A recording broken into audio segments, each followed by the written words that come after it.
Welcome to the Self-Storage University podcast, where you will learn the correct way to identify, evaluate, negotiate, perform due diligence on, renegotiate, finance, turn around, and operate self-storage facilities.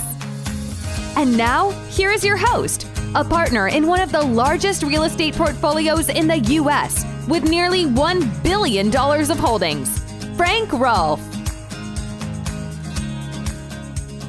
Webster's defines to persuade as to cause someone to do something through reasoning or argument.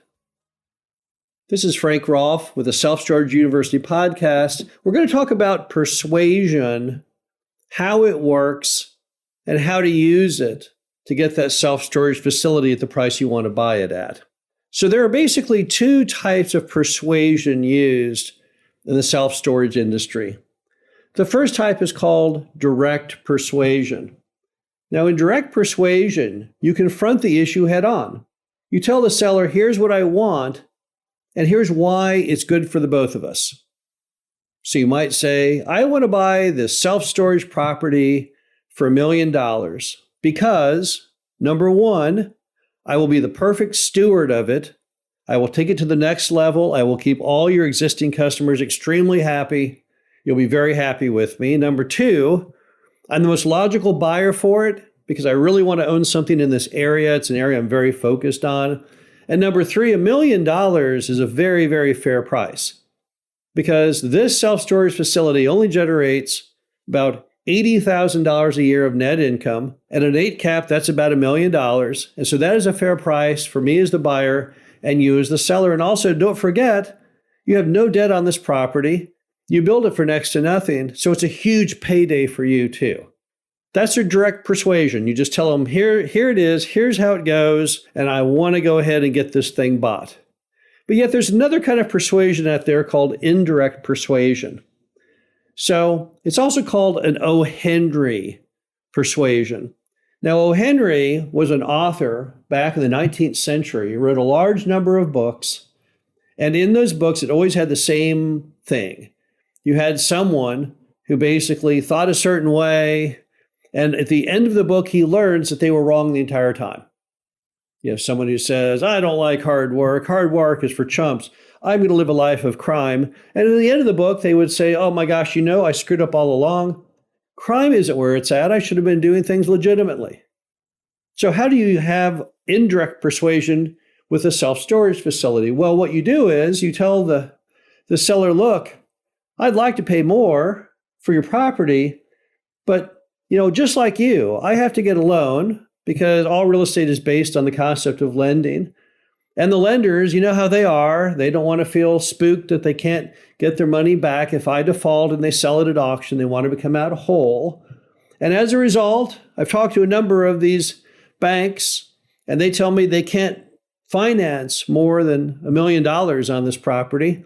And on top of that, I've talked to some appraisers and banks that have done recent appraisals on a property just like this with the same amount of net income recently, again, only appraised out at about $1 million. So as a result, even though I'd like to pay more if I could, I can't. I can only pay you $1 million for it.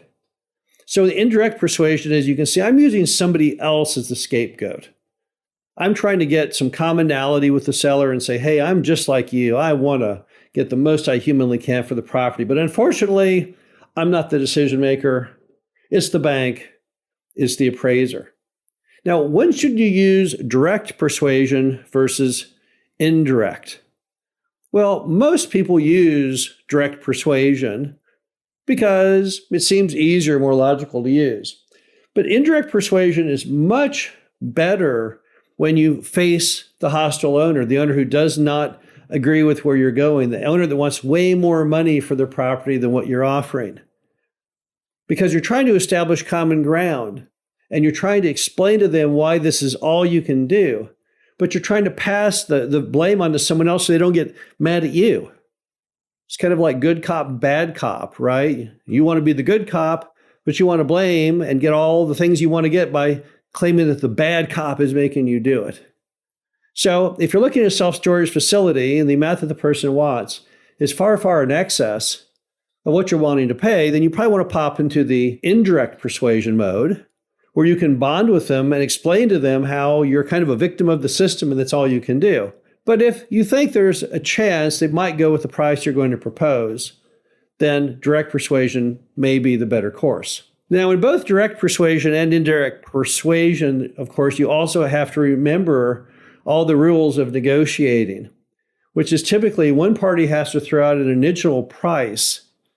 Then there is the what's called the flinch, where you pretend that, oh no, that's way more than I can pay. And then you have the rebuttal, the retort of the price that you want to do. And then you tend to try and settle somewhere in the middle. So it's not to say that direct and indirect persuasion eliminates the ability to barter, that it saves you from that step. No, it doesn't do that. But what it does do, it helps preface your offer or how it is presented. Because the whole key to the offer is it's of no value unless you can get a counter. So if I want to buy your property for $2 million and you want $3 million, and I throw out a price of $1.8 million and they refuse to counter, I've accomplished nothing. If I can throw out $2 million and get them to ultimately agree to that number, then I've accomplished something. So the whole point of negotiation is to throw out the price. And the persuasion aspect of that is simply in the upfront presentation, how you present that price. Some people are extremely firm on what they want for their storage facility, and others are much more rational and reasonable. And you see that all the time, right, in life. You see people that are just fixated on things and they won't listen. They won't change their mind. They're incredibly stubborn. And other people that are more educated about it. They're more reflective. They more listen to you and then make decisions based on the information you present. So you've got to look through these sellers and try and figure out what stack do they go in. Is the seller one that I can just tell it like it is and see if I can get a deal cut? Or is it one that I have to tell a tale of why I can't do this or can't do that, but I don't want all their wrath to come back on me? Once you've identified which kind of seller you have, you think through the pricing strategy and what you're trying to accomplish. Then in there, you can decide if in indirect or direct persuasion is your better bet. Direct persuasion often comes off stronger, more genuine, but indirect persuasion also has its own accomplishments based on the environment in which you're making the offer. Remember, the key to all in everything is to get that property under contract at the price that you can afford to pay. And whatever means get you to that end is all acceptable.